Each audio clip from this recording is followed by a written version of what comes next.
Fala pessoal, tudo bem? Tudo na paz? Então vamos lá. Bom dia, boa tarde, boa noite. Não sei qual é o horário que você está assistindo a essas aulas, essas videoaulas, mas enfim, você que está no canal do YouTube, seja muito bem-vindo. Se ainda não se inscreveu, se inscreva no canal, aperte o sininho para receber as notificações sempre que tiver conteúdo novo do Prof. Dani Marques aqui.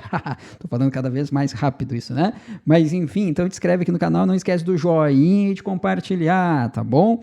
Beleza, lembrando que, pessoal, olha só, as 5 primeiras questões dessa prova aqui da banca ABCP estarão disponíveis aqui no canal do YouTube do Prof. Dani Marques. Aliás, o canal do YouTube, aqui no canal do YouTube nós temos várias questões de língua portuguesa. Agora, se você quer todo o material, a prova comentada, bonitinha, item por item, toda ela completa, venha fazer parte do CALP, o nosso curso anual de língua portuguesa, que é o curso mais completo do Prof. Dani Marques. Nós temos todas as aulas gravadas, mas nós temos as aulas ao vivo aos sábados, e aí a gente vai, né, digamos assim, fazendo um update ou upgrade, ou as duas coisas, mas enfim, em todas as aulas. Então, vem fazer parte, e aí ali nós temos todas as resoluções de questões, nós temos, enfim, todos os PDFs, nós temos exercícios, nós temos mapas mentais, nós temos, enfim, aulas especiais, um monte de coisa, tudo que é conteúdo que o Prof. Dani, ele produz, o pessoal do CALP tem acesso, tá bom? Então, quer fazer parte desse curso completo, vou deixar o link na descrição aqui no vídeo, tá bom?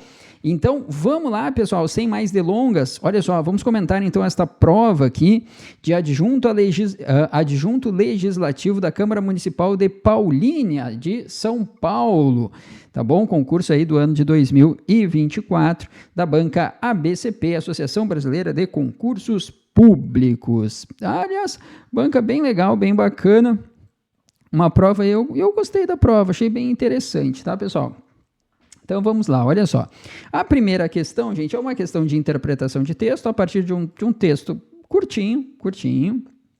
Né? Quem está acostumado, por exemplo, com banca Fundatec, que coloca uns textos, às vezes, 50 linhas, um negócio impressionante, aqui é barbadinha, bem tranquilo.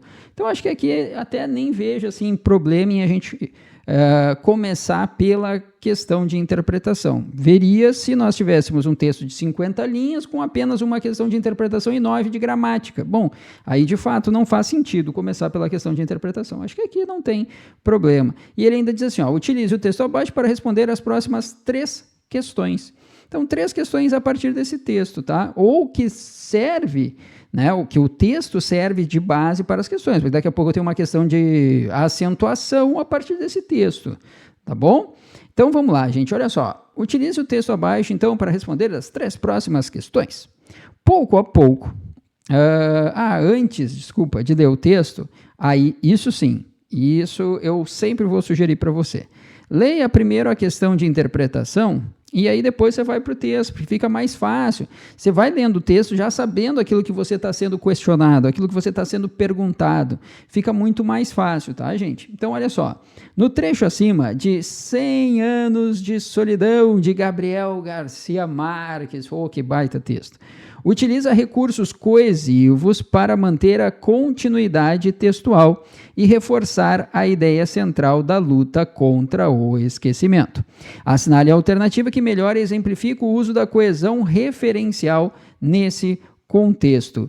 Gente, olha só, vamos lá. O que acontece? O que é um elemento de coesão? Um elemento de coesão nada mais é do que uma amarra textual. São palavras ou expressões que nós utilizamos para amarrar uma parte do texto a outra, para fazer uma referência a uma parte do texto. Se referir a uma coisa que veio já, que apareceu previamente no meu texto, ou algo que aparecerá, que nós temos aquilo que nós chamamos de elemento de coesão referencial anafórico, que é aquele elemento que se refere a algo que já foi dito, ou um elemento de coesão referencial catafórico, que ele vai se referir a uma parte do texto que vem a posteriori, que vem depois, beleza? Nós temos também os elementos de coesão, elemento de coesão sequencial. O que é um elemento de coesão sequencial? Um bom exemplo disso são as nossas queridas conjunções. As conjunções são elementos sequenciais. Elas pegam uma parte do texto e elas dão continuidade ao meu texto. Ao mesmo tempo que elas servem para unir partes do meu texto, elas também vão dar sequência. E atribuindo uma ideia de adversidade, de adição, de causa, de resultado, e assim nós vamos. Beleza? Bom, então ele está, de uma certa forma, dizendo que no texto nós temos isso, nós temos alguns elementos coesivos. Aí ele pede assim, ó, assinale a alternativa que melhor exemplifica o uso da coesão referencial nesse contexto. Bom, então vamos lá, olha só. A letra A diz assim, ó, deixa eu só diminuir um pouquinho, tá? A espessura aqui está pouquinho demais. Deixa eu ver. Vamos ver. Acho que agora vai melhorar. A repetição da palavra vaca para enfatizar a importância do animal no cotidiano de Macondo.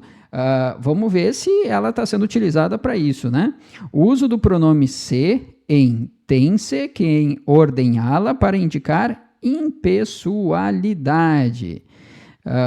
Tá, beleza, vamos lá. O emprego de as coisas no início do trecho para generalizar objetos mencionados posteriormente. E a referência direta a café com leite, que evita ambiguidades e esclarece a função da vaca. Tá bom, acho que a última aqui é a mais estranha, né? Muito bem, vamos ver o que tem na segunda ali, que também, teoricamente, é de interpretação. Vamos ver, com base no conceito de variação linguística, analise o texto e escolha a alternativa que melhor explica o tipo de variação observada no uso da linguagem. Aí a gente tem a inscrição no letreiro apresenta uma variação social, pois a estrutura da frase e os hábitos descritos podem ser específicos de uma região.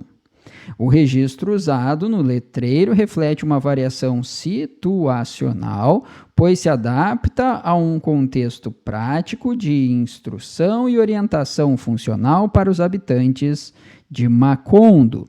A linguagem empregada é um exemplo de variação social, mostrando como o vocabulário e as expressões refletem a classe social rural retratada no texto. O trecho exemplifica uma variação histórica, representando um uso de linguagem típica de uma época passada, quando tais inscrições eram comuns. Bom, a gente vai ter que ver, então, no texto, qual é a inscrição que aparece no letreiro, para ver, de fato, qual seria a variação da linguagem. Depois a gente fala um pouquinho melhor disso, tá bom?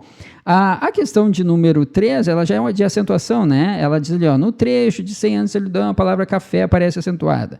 Com base nas regras de acentuação gráfica, assinale a alternativa que explica corretamente o uso desse acento. Bom, então aqui vamos voltar, na verdade, no nosso texto agora para responder as duas primeiras questões. Pouco a pouco, estudando as infinitas possibilidades do esquecimento, percebeu que podia chegar um dia em que se reconhecessem as coisas pelas suas inscrições, mas não se recordasse sua utilidade. Então, foi mais explícito. O letreiro que pendurou no cachaço da vaca era uma amostra exemplar da forma pela qual os habitantes de Macondo estavam dispostos a lutar contra o esquecimento. Esta é a vaca, tem-se que ordenhá-la todas as manhãs para que produza o leite, e é preciso ferver para misturá-lo com o café e fazer café com leite. Bom, primeiro, vamos lá, o café com leite aqui não há ambiguidade alguma nele, né? Qual é a expressão aqui que gera ambiguidade? Não, é café e o leite de fato, só que é um sentido bem denotativo. Outro detalhe, vocês viram que ficou bem evidente que ele está falando para um público bem específico, olha só. Então, pendurou no cachaço da vaca, o letreiro que pendurou no cachaço da vaca era uma amostra exemplar da forma pela qual os habitantes de Macondo estavam dispostos a lutar contra o esquecimento. Esta é a vaca, tem-se que ordenhá-la todas as manhãs para que produza o leite. Estão entendendo? Muito bem, daqui a pouco a gente volta um pouquinho aqui. Então, olha só, Vamos ver, assinale a alternativa que melhor exemplifica o uso da coesão referencial nesse contexto.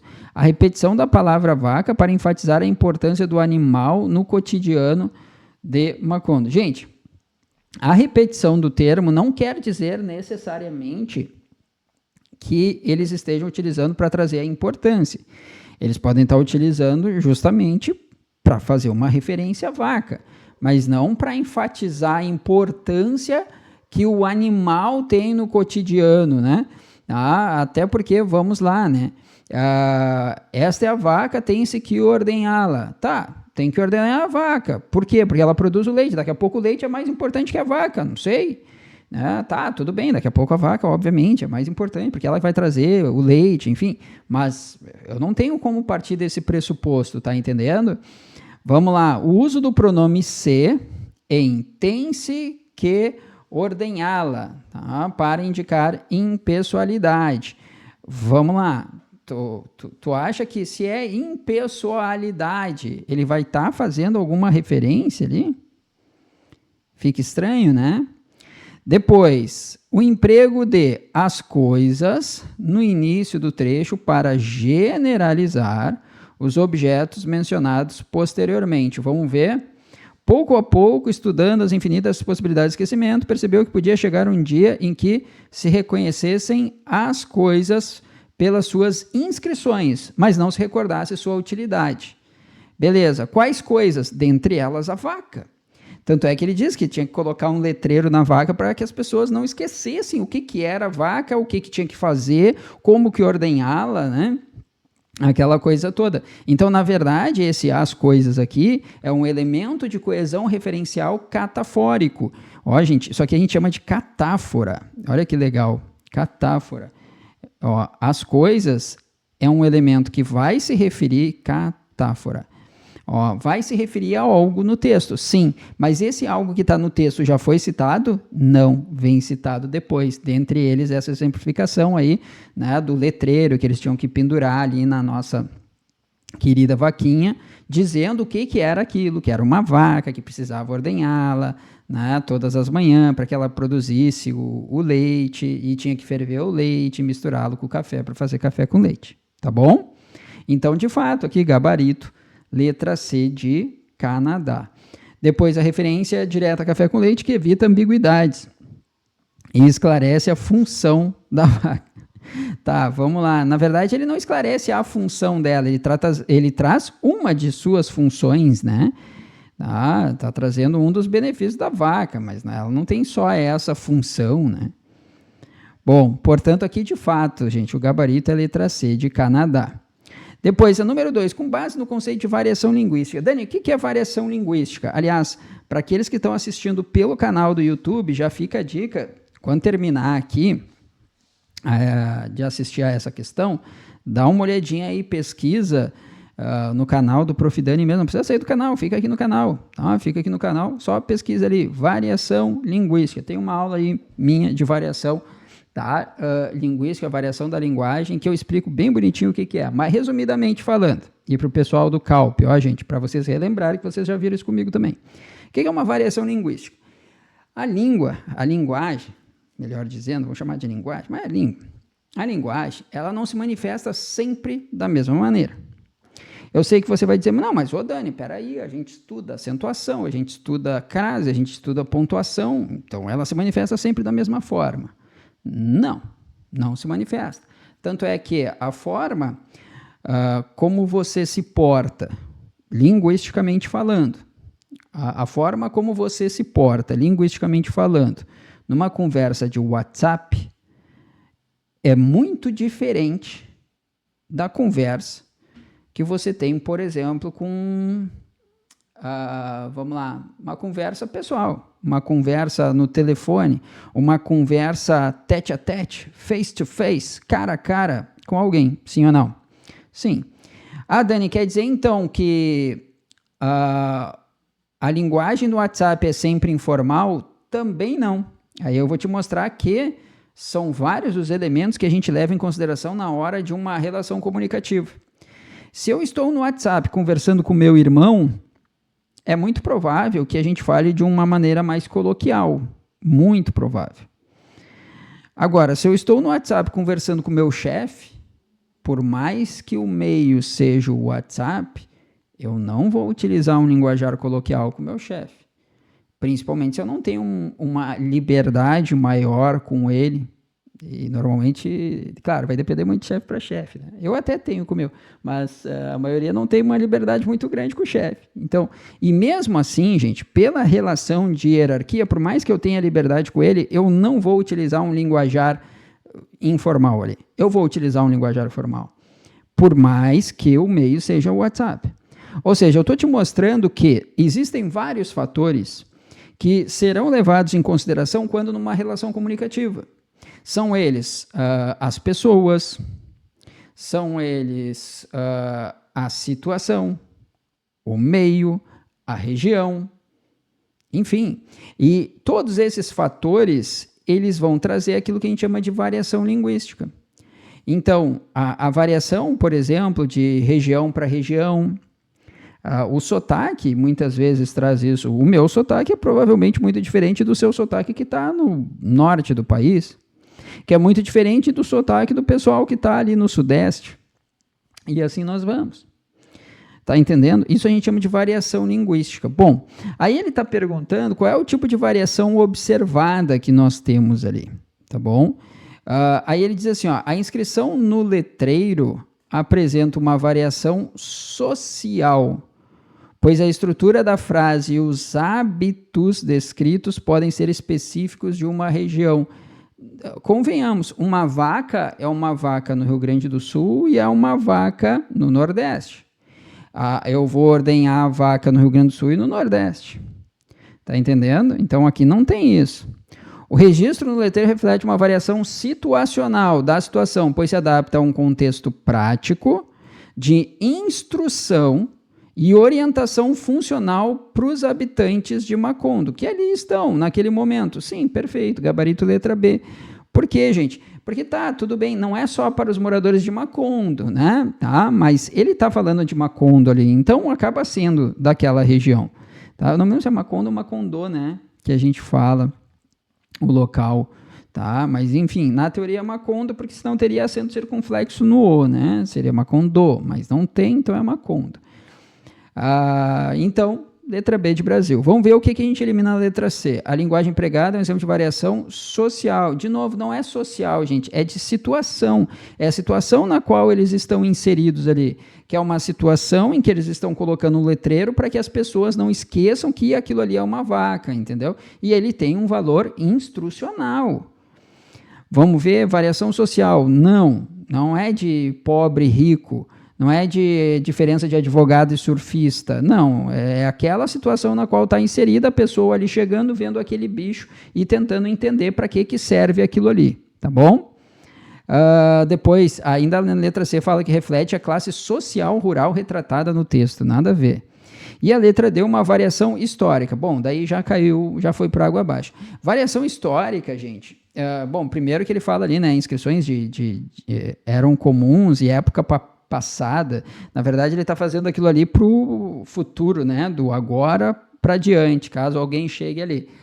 Então só aí já iria por água abaixo. Mas se você lembrasse do conceito de variação histórica, ficaria um pouco até mais fácil. O que é uma variação histórica? Vamos lá, pegar uma palavra, uma expressão que vai se modificando com o passar dos tempos. Isso é uma variação histórica. A gente também chama de variação diacrônica, diacrônica ou histórica. Vou trazer o melhor exemplo. Você sabe muito bem o que significa você, sim ou não? Sabe, óbvio, um pronome de tratamento. Você, aliás, toma cuidado que você não é pronome pessoal reto coisíssima nenhuma, é pronome de tratamento, ok? O você, na sua origem, vem lá do você mercê. Você mercê, vós mercê, até chegar no você. Ou seja, é uma expressão que foi se modificando com o passar do tempo. A isso nós damos o nome de variação histórica ou diacrônica. Fechou? Então aqui, de fato, gabarito letra B de Brasil, zil, tá bom?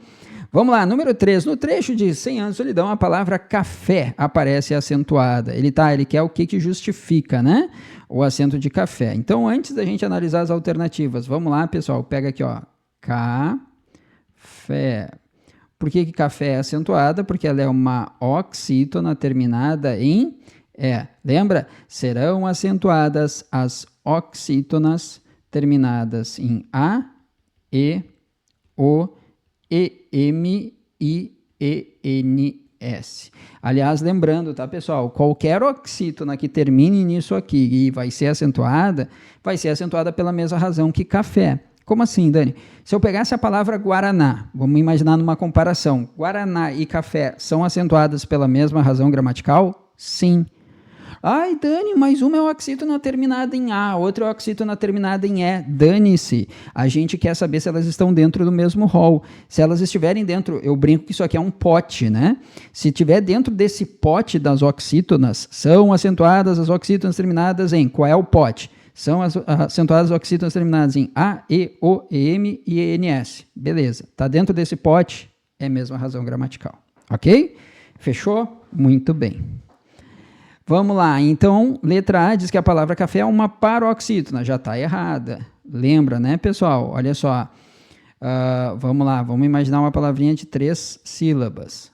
Quando a sílaba tônica for a última, ela é oxítona.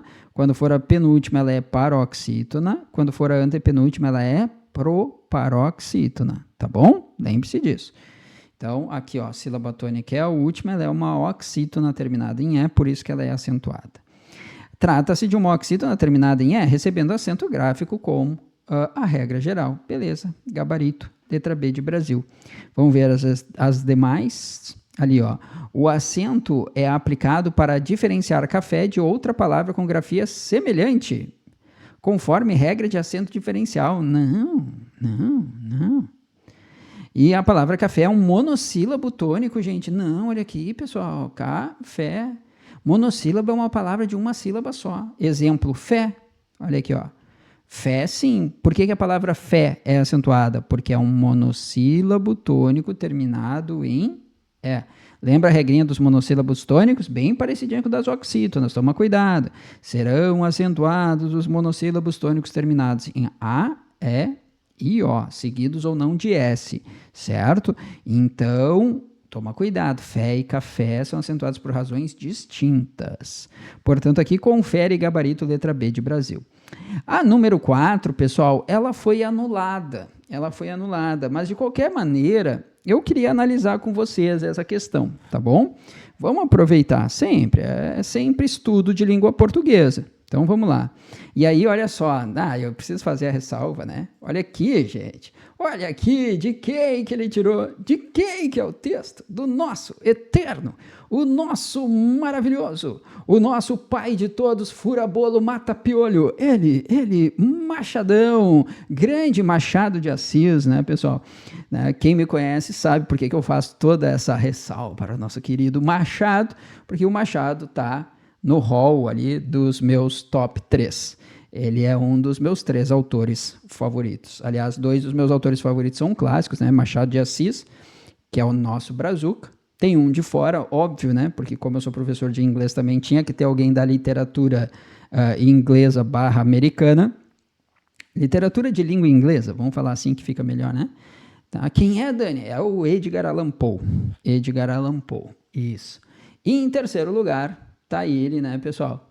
Que talvez alguém me crucifique por ele estar no terceiro lugar. Na verdade, a ordem aqui varia, tá? Pode ser, mas eles são os top 3, tá? Machadão, o Edgar Allan Poe e o nosso querido Shakespeare, que você deve ver ali uma imagem dele ao fundo.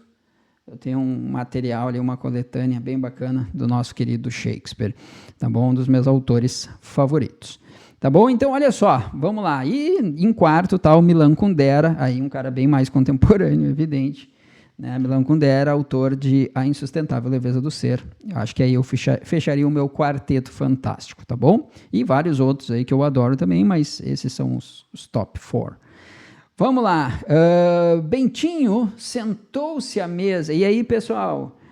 né? A Capitu traiu ou não traiu? Deixa para você essa pergunta. Olha aqui. Bentinho sentou-se à mesa com a cabeça nas mãos e começou a chorar. A saudade de Capitu apertava-lhe o peito, a ele que tanto a amava. não tinha mais coragem de olhar para a própria vida. O amor tem dessas, né, pessoal? Pá, amar é fogo, o negócio complicado, pelo amor de Deus. Ô, Dani, o que tu tá te soltando aí? Calma, pessoal, vamos lá, olha aqui, ó. Então, o que acontece? Sobre o uso da vírgula no trecho acima, marque a alternativa correta. A vírgula após mesa está correta, pois separa o sujeito da oração principal. Olha como eu nem precisaria terminar isso aqui. Pessoal, uma das regras, se não a regra mais clássica de pontuação, não se separa sujeito de verbo, verbo de complemento por meio de pontuação. Então ele está dizendo que vai separar sujeito da oração principal. Tu não pode separar sujeito de forma alguma, gente, por meio de pontuação. Está errado. A vírgula antes de que está incorreta, pois separa o sujeito do predicado. Bom, se tiver uma vírgula antes desse quezinho separando um sujeito, vamos ver, já estaria incorreta de fato. Bentinho sentou-se à mesa com a cabeça nas mãos e começou a chorar. A saudade de Capitu apertava-lhe o peito. E ele, ó, ele está falando dessa vírgula aqui. E ele, que tanto a amava, não tinha mais coragem de olhar para a própria vida. Bom, primeiro, essa vírgula está incorreta? Não está incorreta, ela está correta, tá? Segundo, ela não está separando sujeito e predicado coisíssima nenhuma, né? Ela serve para isso aqui, ó, tá? E ele, a qual tanto amava, ele, o qual tanto a amava, esse quezinho aqui, ó, que está introduzindo essa oração, ele pode ser substituído por o qual. Se ele pode ser substituído por o qual, ele é um pronome relativo. Eu sei. Aí você vai dizer assim, ó, tá, Dani, e aí? E o Queco, né? O Queco, lembra da piadinha do Queco? Quando chegava, quem é dos anos... Vamos lá, vou entregar minha idade agora. Puta merda. Tá bom, dos anos 90. Eu sou de 84, tá, pessoal? Mas a gente tinha essa coisinha do Queco, né? Tipo, que era, o que eu tenho a ver com isso, né? E a gente falava Queco, tá? E o Queco. Aí a gente tinha a resposta, né? O Queco casou com a Queca, teve 2 quequinhos, foi morar na Quecolândia e morreu de Quecoluche. Haha. Tá? Mas, enfim. Aí eu sei que você vai perguntar assim, tá, Dani, mas e aí? Tu me falou que o que é um pronome relativo, porque eu posso trocar por o qual e o queco. O queco é o seguinte, pessoal, é muito importante eu saber identificar que aquele quezinho é um pronome relativo. Por quê? Porque daí eu sei o tipo de oração que ele está introduzindo. Sempre que eu tenho um pronome relativo introduzindo uma oração, essa oração é uma oração subordinada adjetiva. Tá, Dani? E aí? E aí que se ela for marcada por pontuação, ela é uma oração subordinada adjetiva explicativa. Então, na verdade, aquelas vírgulas ali isolam uma oração subordinada adjetiva explicativa e não para marcar sujeito coisíssima nenhuma. Tá bom? Muito bem. A vírgula após mãos está correta. Vamos ver. Cadê? Bentinho sentou-se à mesa, com a cabeça nas mãos e começou a chorar. Ele está correta, pois está isolando um aposto explicativo. Meu Deus do céu. Está errada também, né, gente? Bom, primeiro, né, vamos lá. Ela está correta, essa vírgula? Deus o livre, pessoal. Quem sou eu na fila do pão para dizer que o Machado de Assis errou ou não errou uma vírgula? Quem sou eu na fila do pão? Mas tudo bem, tudo bem. Aqui estamos analisando pelo viés da norma padrão da língua portuguesa. E aí a norma padrão da língua portuguesa vai dizer o seguinte para vocês, que, olha, pessoal, de fato, aqui o que acontece? Ó, Bentinho sentou-se à mesa com a cabeça nas mãos, né, e começou a chorar. Essa vírgula está errada. Por quê? Porque ela está antes de um E aditivo. Não, filho. Não faça essa análise. Sabe qual é o detalhe, gente? Essa vírgula aqui está isolando isso aqui, ó. O com a cabeça nas mãos. O que é? Vou destacar tudo isso aqui para vocês, ó. O que é o com a cabeça nas mãos? É a maneira, é o modo como o Bentinho estava naquele momento. Ou seja, isso aí a gente chama de adjunto adverbial de modo. E o adjunto adverbial de modo, ele vem isolado por pontuação quando intercalado. Tá bom? Então está dizendo ali que a vírgula está correta, pois está isolando um aposto. Mentira, não está isolando o aposto, está isolando um adjunto adverbial. Tá bom? Bom, vamos lá, vamos ver a letra D. A vírgula pós-peito é obrigatória. Cadê a vírgula pós-peito?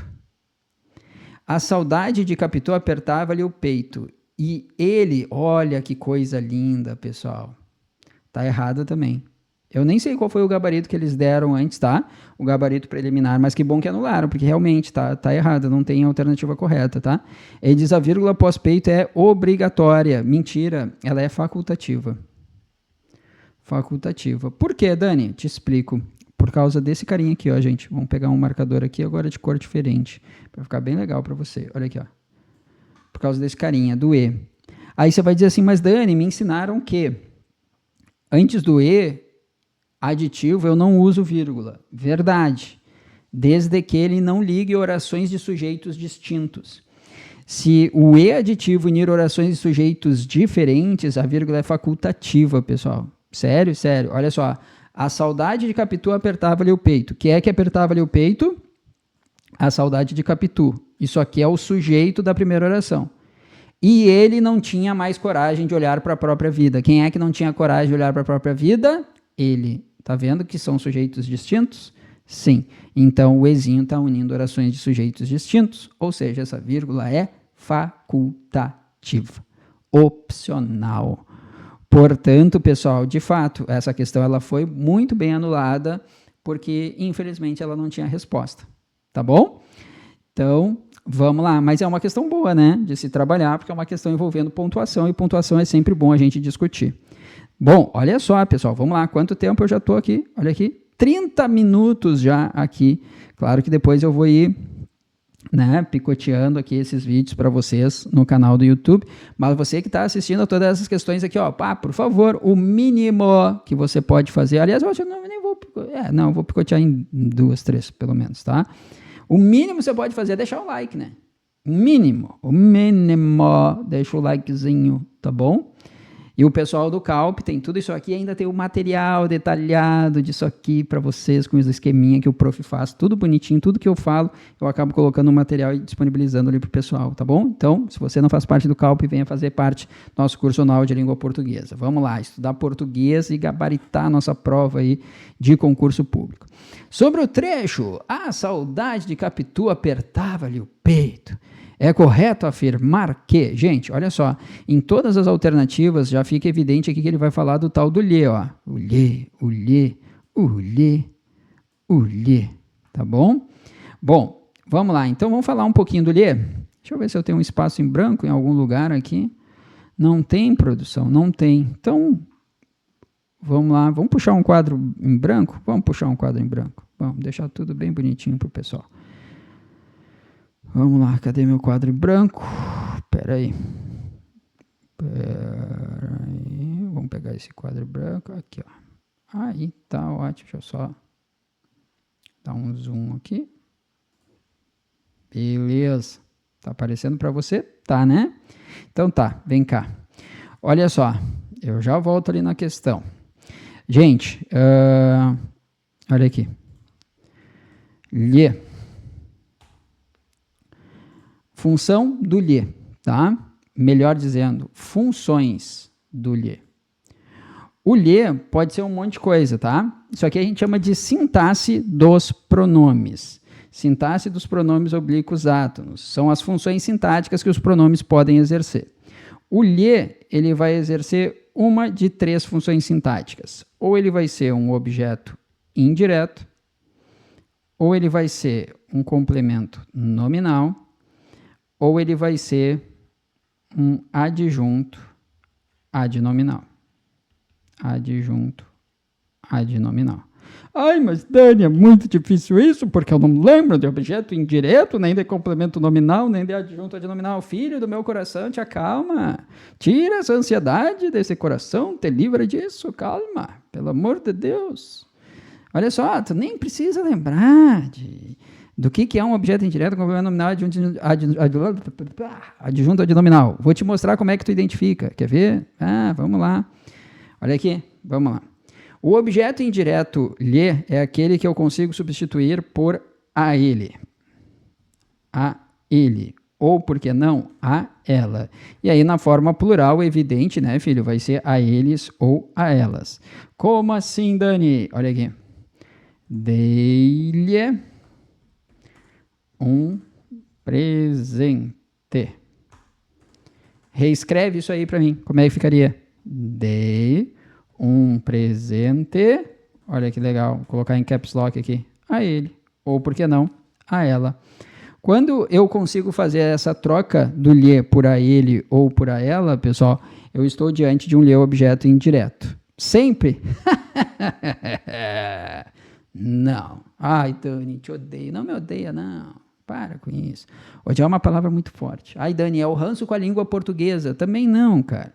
Sabe por que eu estou fazendo essa brincadeira com vocês? Porque o complemento nominal também pode ser substituído por a ele ou a ela.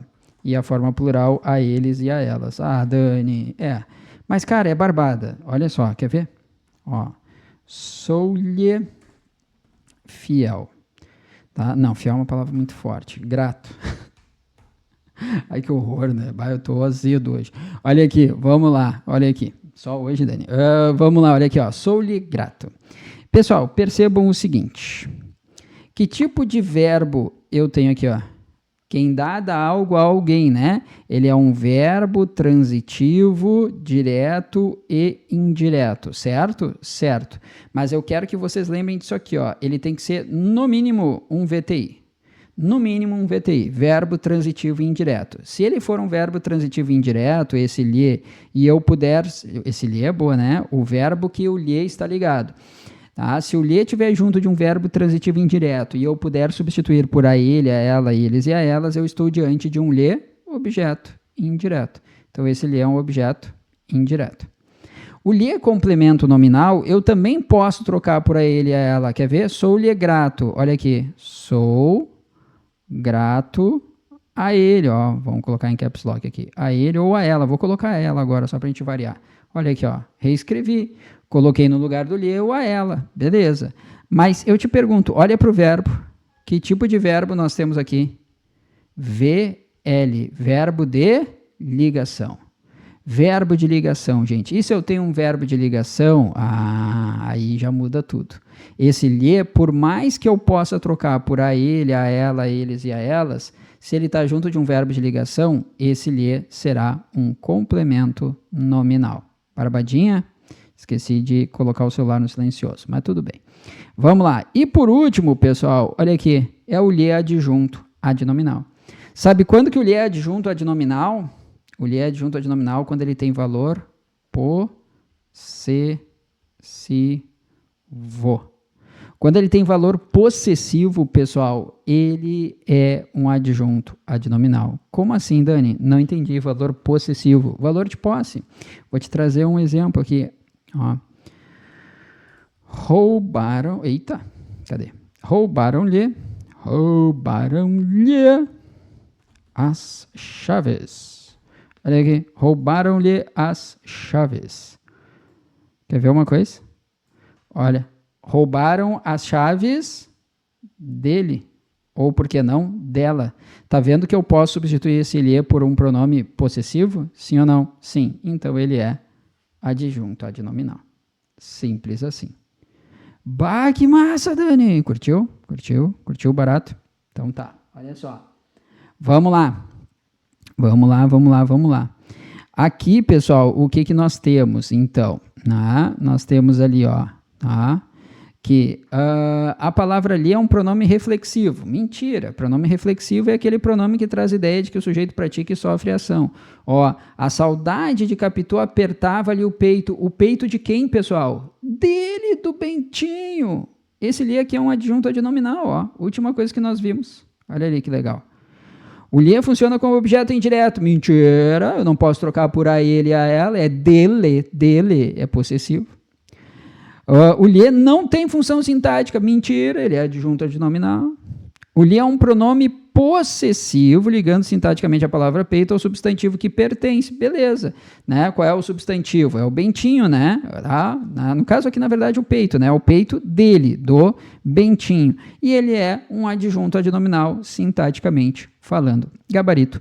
Letra D de Dinamarca. Letra D de Dani, eu quero estudar contigo no curso anual de língua portuguesa, tá? O link está na descrição do vídeo do YouTube. Para quem está no YouTube, para quem está na plataforma, trata de assistir ao resto das questões aqui dessa prova. Essa provinha é bem legal aí, com várias questões gramaticais importantes aí para as nossas provas, tá bom, gente? Te vejo nos próximos vídeos. Um grande abraço. Fica com Deus. Até lá. Tchau.